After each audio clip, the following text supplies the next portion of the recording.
विद्यार्थी बच्चों आज मैं लेके आई हूँ कक्षा 8वीं की हिंदी पाठ्य पुस्तक सुलभ भारती से दूसरी इकाई का पाठ 4। बच्चों, इस पाठ का नाम है सौहार्द सोमानस्य। बच्चों, इस सौहार्द सोमानस्य का अर्थ है कि द्वेष न होना। तो चलिए इस पाठ को देखते हैं। ये पाठ एक कविता है और इस कविता के कवि हैं जहीर कुरैशी जी। तो चलिए देखते हैं। बच्चों, कविता के कवि हैं जहीर कुरैशी जी का जन्म सन 1950 में मध्य प्रदेश के गुना शहर में हुआ था और ये बहुआयामी प्रतिभा के धनी भी हैं।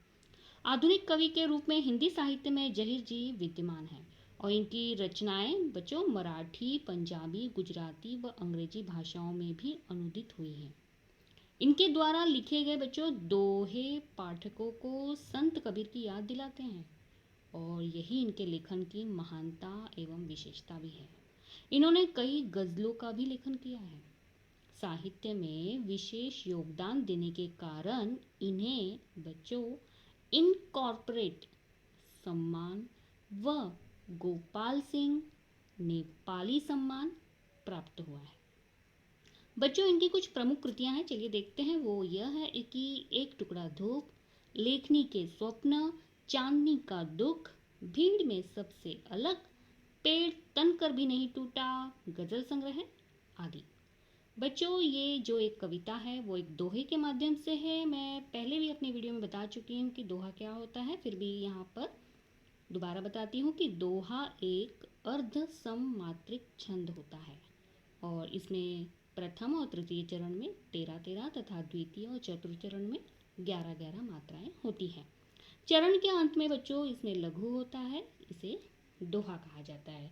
तो चलिए आपको मैं इस कविता की प्रस्तावना बता देती हूँ कि सौहार्द सोमनस्य, यह एक द्वेष और बैर को दूर करने की बात यहाँ इस कविता में कही गई है।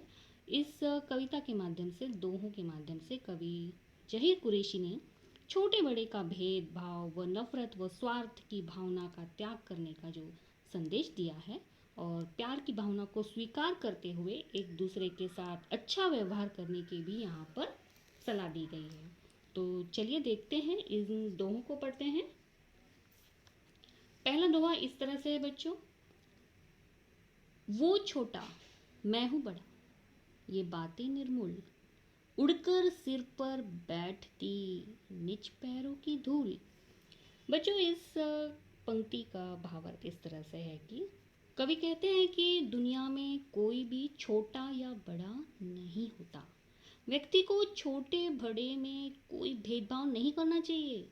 छोटे बड़े की जो बातें निर्मूल जिसे कहा गया है उसे निरर्थक यानी मीनिंगलेस होती हैं।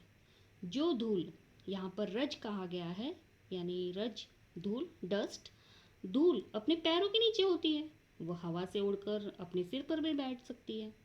और यानी यहाँ पर इस माध्यम से कहा गया है कि दुनिया में हम जिसे छोटा कहते हैं, जैसे धूल को छोटा कहते हैं, वह कभी कभी अवसर पाकर बड़ा हो जाता है। इसलिए हमें छोटे बड़े का भेदभाव नहीं करना चाहिए, इन पंक्तियों के माध्यम से समझाया गया है। तो चलिए अगली पंक्तियों को देख लेते हैं। अगले दोहे, नफरत ठंडी आग है, इसमें जलना छोड़, टूटे दिल को प्यार से जोड़ सके तो जोड़। बच्चों, इन पंक्तियों के माध्यम से कवि ये कहना चाहते हैं कि ठंडी आग ऊपर से भले ही लगे कि वो बुझ गई है, लेकिन अंदर ही अंदर वो जलती रहती है। उसी तरह यहाँ पर उदाहरण स्वरूप बताया कि जैसे नफरत भी उसी ठंडी आग के समान है। मनुष्य को ये अंदर अंदर जलने देती है। मनुष्य को इसमें जलना नहीं चाहिए। मनुष्य को अपने मन में किसी के भी प्रति कोई ईर्ष्या का भाव नहीं रखना चाहिए। यदि मनुष्य से हो सके तो टूटे हुए दिलों को प्यार से जोड़ने का हमेशा प्रयास करना चाहिए, क्योंकि बातें निरर्थक होती हैं, हमारी बातें कुछ मीनिंगलेस होती हैं। जो धूल अपने पैरों के नीचे होती है, जैसे पहले बताया, वो हवा से उड़कर अपने सिर पर बैठ ही जाती हैं। यानी दुनिया में हमें जिसे छोटा कहते हैं वो कभी कभी अवसर पाकर बड़े हो जाते हैं। इसलिए यहाँ पर भी छोटे बड़े का भेदभाव हमें नहीं करना चाहिए और सभी लोगों से प्यार से रहना चाहिए। तो चलिए देखते हैं अगले दोहे की और अगली पंक्तियों पर। अगली पंक्ति इस तरह से है बच्चों, पौधे ने बांटे नहीं, पौधे ने बांटे नहीं, नाम पूछ कर फूल, हमने ही खोले बहुत स्वार्थ के स्कूल। बच्चों इन पंक्तियों में कवि इस तरह से कहते हैं कि जिस तरह से मनुष्य को अपने हृदय से स्वार्थ की भावना को त्याग देना चाहिए। पौधे, जिस तरह से पौधे पर फूल खिलते हैं, वो पौधा लोगों को अपने फूल बांटता है, फूल बांटते हैं, और वो समय समय समय वो किसी को भी उनका नाम भी नहीं पूछते, आखिर उसके पास किसी के लिए स्वार्थ की कोई भावना भी नहीं होती। इसलिए तो हमें उन्हीं पौधों के माध्यम से सीखना चाहिए। पौधों से हमें यही सीखना है कि लेकिन मानव इतना स्वार्थी है कि उसने स्वार्थ के कारण न जाने कितना बुरा काम किया होगा, और वो स्वार्थ में पड़कर दूसरों के साथ बुरा व्यवहार भी करता है। तो हमें यहाँ पर इन पंक्तियों के माध्यम से कवि यही सिखलाना चाहते हैं कि हमें पौधों से सीखना होगा कि हमें स्वार्थी नहीं होना है, निस्वार्थ भाव से दूसरों की मदद करनी है।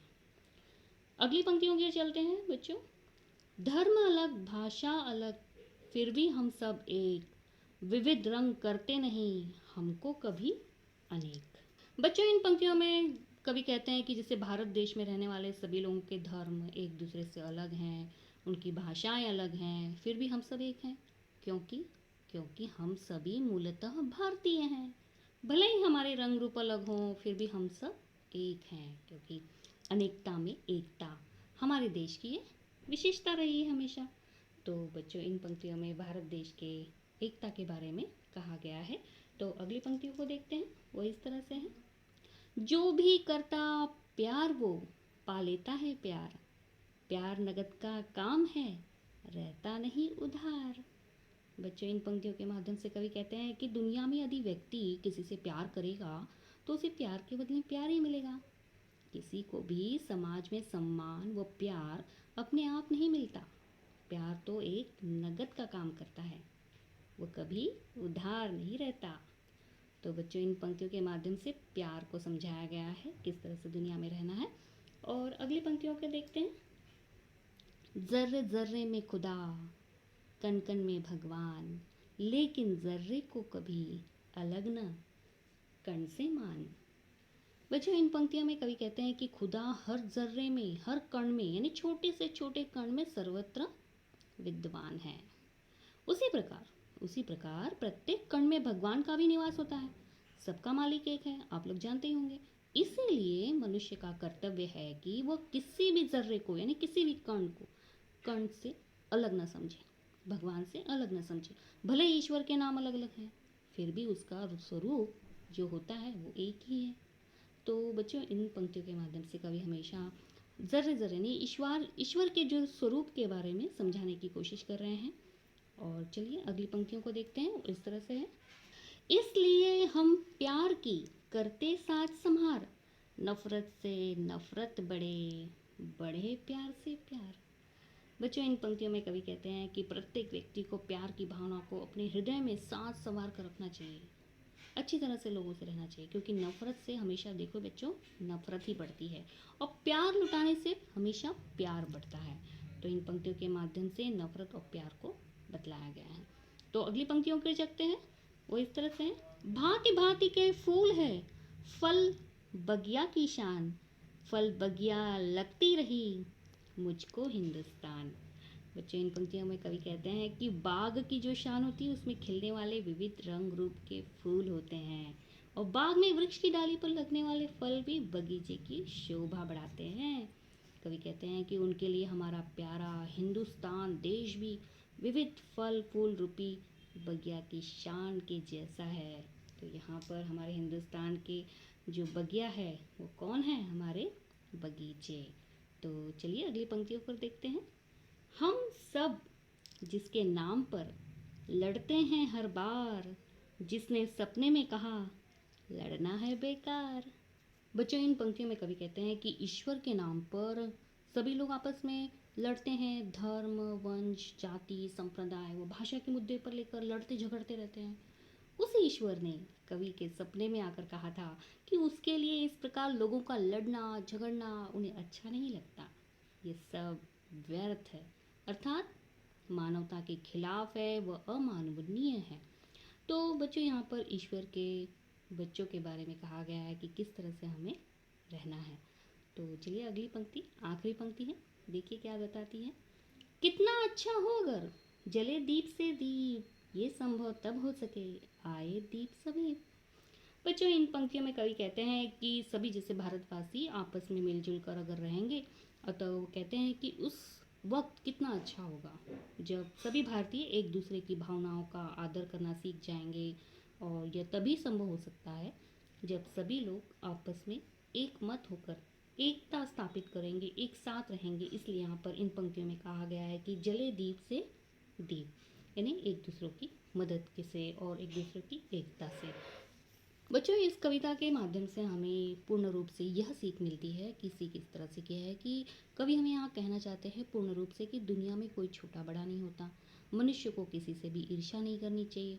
मनुष्य को अपने हृदय से स्वार्थ की भावना को त्यागना चाहिए। और भले ही ईश्वर के नाम अलग अलग हैं फिर भी वो एक ही है। हमें आपस में मिलजुल कर रहना चाहिए। तो इन सारी बातों को कवि ने अपने इस दोहे के माध्यम से आप लोगों को सीख देने की कोशिश की है। इसीलिए इस कविता का नाम है सौहार्द सुमनस्य, इन्हें द्वेष और बैर से दूर होना। तो दूर होकर हमें हमें कैसे रहना है, सौहार्द रहना है, सुमनस्य रहना है। तो चलिए आप लोगों को ये कविता अच्छी लगी होगी, और अगर आपको अच्छी लगी है तो आगे शेयर ज़रूर करिएगा। तो फिर मिलते हैं अपनी नई वीडियो के साथ, तब तक के लिए धन्यवाद।